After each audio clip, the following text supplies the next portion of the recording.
este perro ha percibido algún estímulo que le ha advertido de la inminente llegada de su dueño. Un ruido, el olor de la persona u otro estímulo ha desencadenado la respuesta del animal. Pero ¿cómo sabía el perro que tras ese estímulo aparecería su dueño?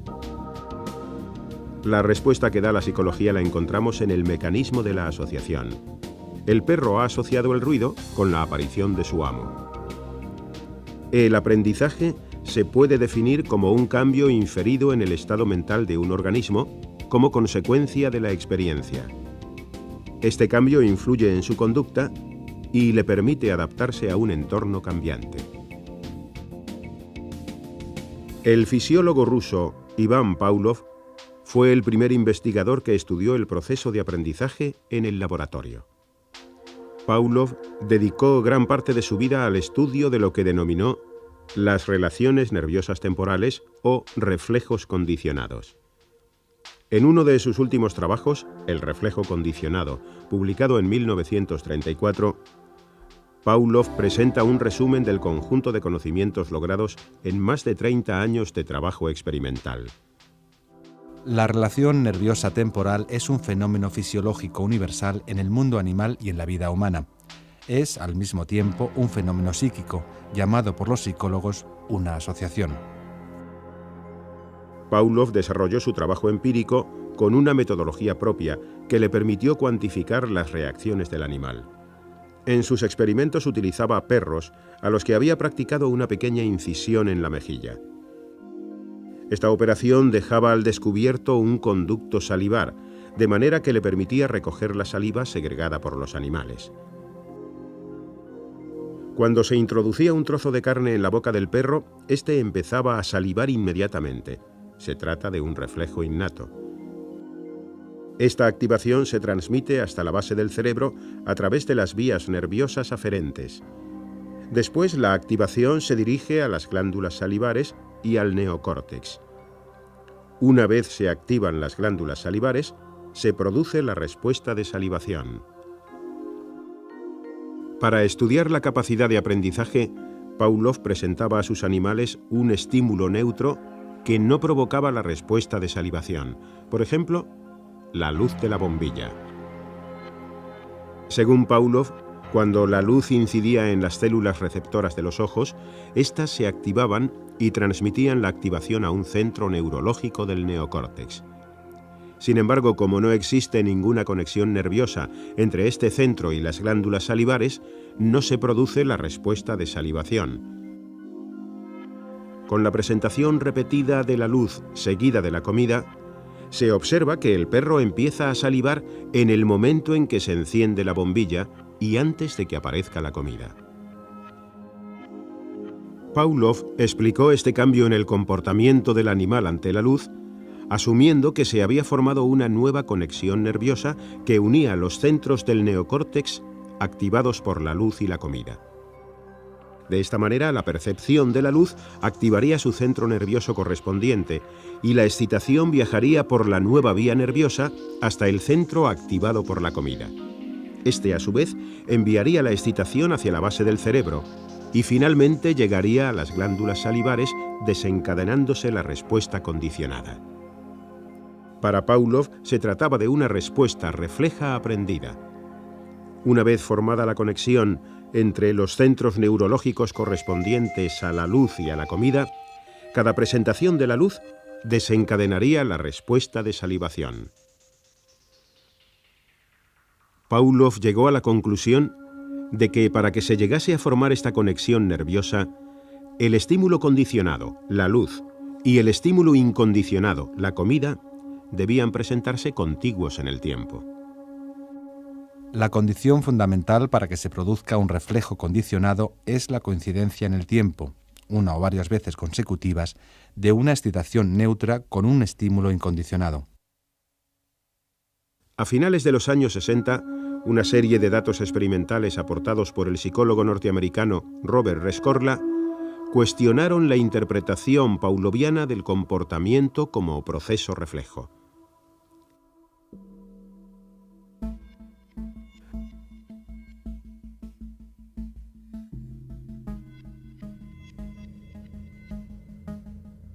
Rescorla manipuló las presentaciones aisladas del estímulo incondicionado en 4 grupos de ratas y mantuvo constante la relación de contigüidad temporal entre el estímulo condicionado y el estímulo incondicionado, es decir, el número de emparejamientos entre el EC y el EI.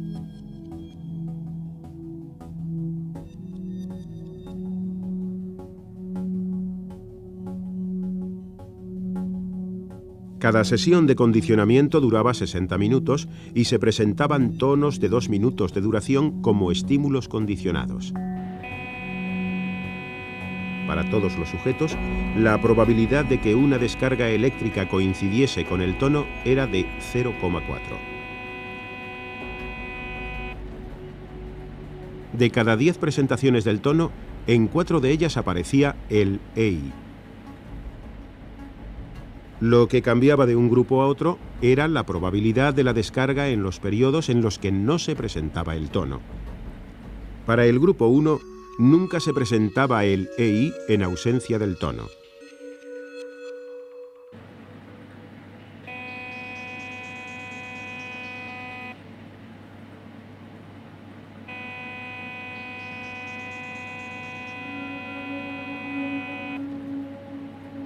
Para el grupo 2, se presentaba un EI por cada 10 periodos de 2 minutos sin tono. Para el grupo 3, se presentaban 2 EIs por cada 10 periodos sin tono. Y finalmente, en el grupo 4, los animales recibían 4 descargas por cada 10 periodos sin tono.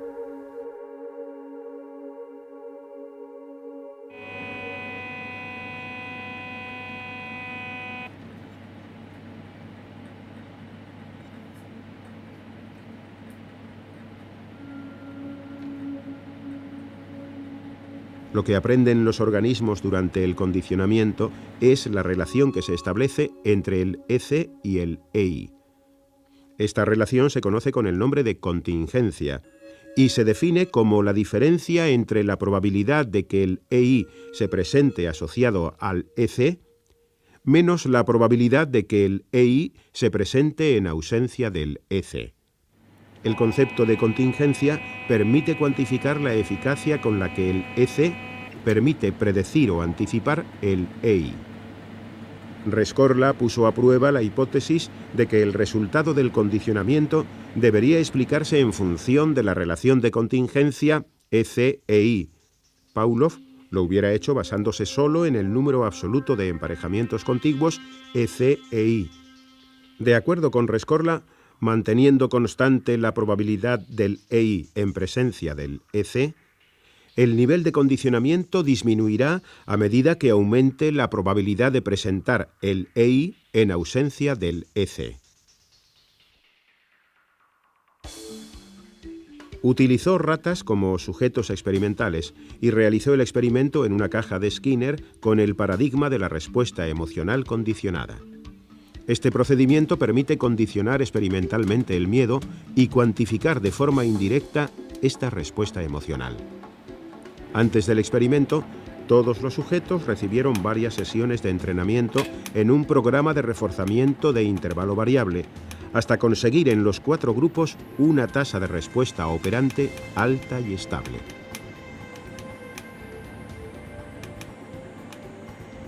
Concluida esta fase preliminar, cada una de las 4 contingencias definidas fueron asignadas a un grupo de ratas.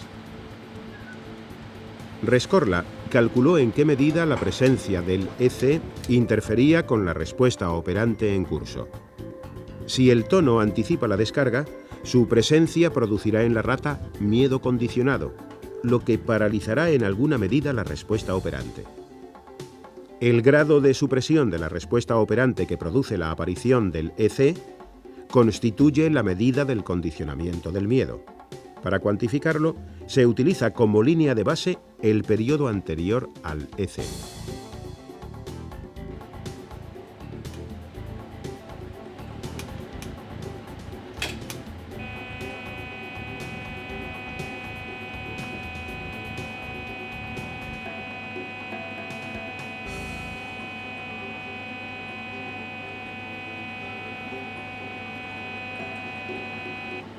Rescorla observó una supresión prácticamente total de la respuesta en el grupo 1 y una supresión progresivamente menor cuanto mayor era la probabilidad del EI en ausencia del EC. En el grupo 4, en el que el EC señalaba la descarga con la misma probabilidad que los estímulos del contexto experimental, la presencia del EC no alteró en absoluto la tasa de respuesta operante en curso.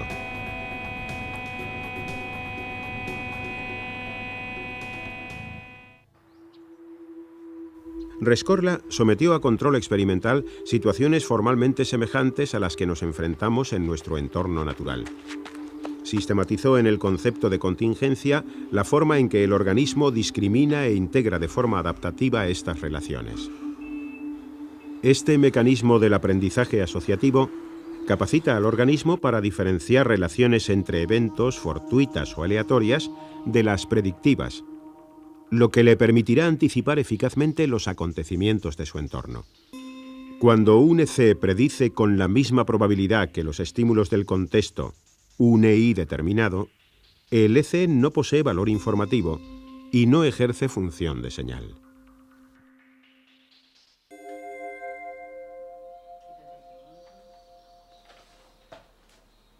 La subida de temperatura corporal nos advierte sobre la necesidad de visitar al médico, descartadas circunstancias puntuales como haber realizado ejercicio físico. No adoptamos el mismo criterio ante un dolor de cabeza que responde con frecuencia a factores distintos de la enfermedad.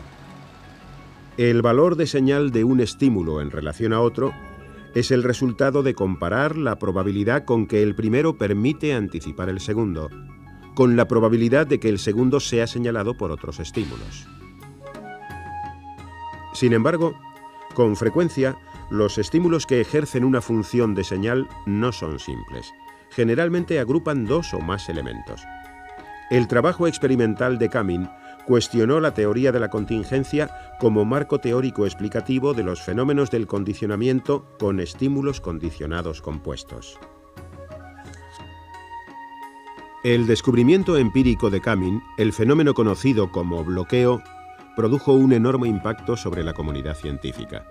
La línea de investigación que inició Kamin generó una intensa productividad en el trabajo empírico e inspiró nuevos enfoques teóricos del aprendizaje asociativo. El diseño estándar del experimento de Kamin para demostrar el efecto de bloqueo es relativamente simple. Consta de 2 grupos y 3 fases experimentales. Kamin utilizó también el procedimiento de la respuesta emocional condicionada con ratas como sujetos experimentales y calculó la razón de supresión como medida del condicionamiento. El grupo experimental recibió durante la primera fase de condicionamiento un entrenamiento en el que un estímulo, un ruido blanco, iba seguido de una descarga eléctrica. En la segunda fase, los animales recibieron como EC el mismo ruido utilizado durante la fase 1 más un estímulo nuevo, una luz. El EC compuesto se emparejó con el mismo EI, la descarga eléctrica. El grupo de control no recibió ningún entrenamiento durante la fase 1. Durante la fase 2 recibió exactamente el mismo entrenamiento que el grupo experimental, el EC compuesto emparejado con la descarga.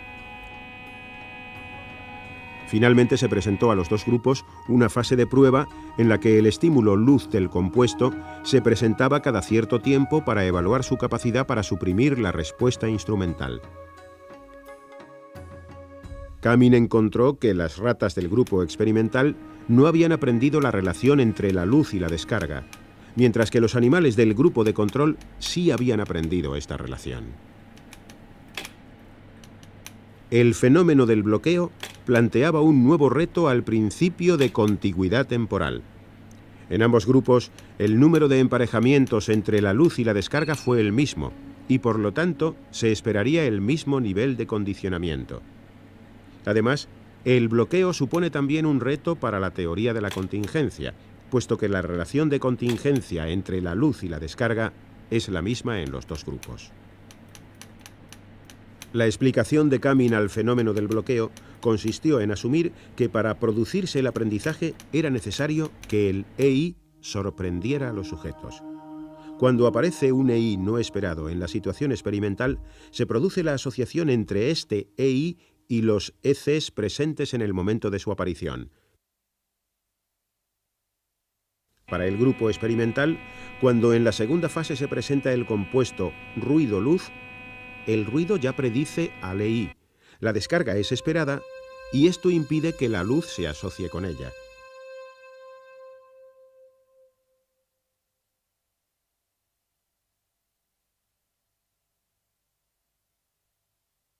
El bloqueo constituye un fenómeno fácilmente replicable.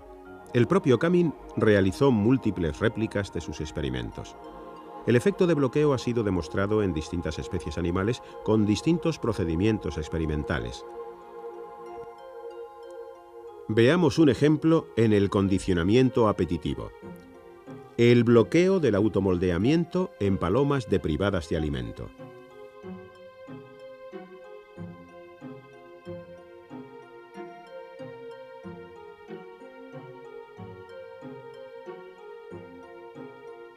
La respuesta condicionada de picoteo ante una tecla iluminada que señala la presencia de comida se denomina automoldeamiento o seguimiento del signo.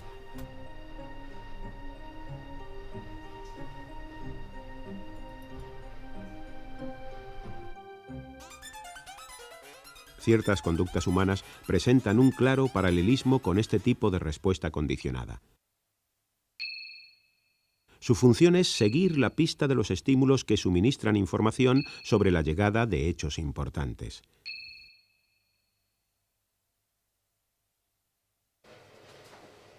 El bloqueo de la respuesta de automoldeamiento se realiza en una caja de Skinner diseñada para aves. En la primera fase, una luz roja se enciende tras un disco de plástico translúcido denominado tecla. Varios segundos después se presenta el estímulo incondicionado comida.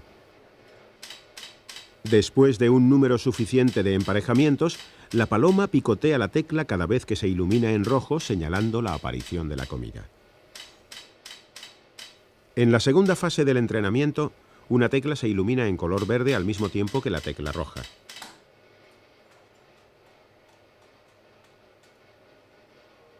A pesar de que ambas predicen la aparición del grano en el comedero, la paloma solo responde a la tecla roja. Aunque el entrenamiento se prolongue, la paloma sigue sin picotear la tecla verde. Este comportamiento contrasta con el de las palomas control, para las que se omite la fase de preentrenamiento. Después de algunos ensayos de condicionamiento compuesto en los que se emparejan ambas teclas, roja y verde, con la presentación del grano en el comedero, las palomas presentan picoteo automoldeado ante ambas teclas. Según Kamin, podríamos afirmar que la asociación tecla verde comida solo se aprendió en el grupo de control en el que la presentación de la comida después de la iluminación de la tecla verde produjo sorpresa. La contigüidad temporal entre el estímulo condicionado y el estímulo incondicionado no es suficiente para que se aprenda la asociación EC-EI. Tampoco lo es el efecto de contingencia. El EC añadido en un diseño de bloqueo no solo es contiguo con el EI, sino que posee valor de señal en la medida en que predice fielmente el EI.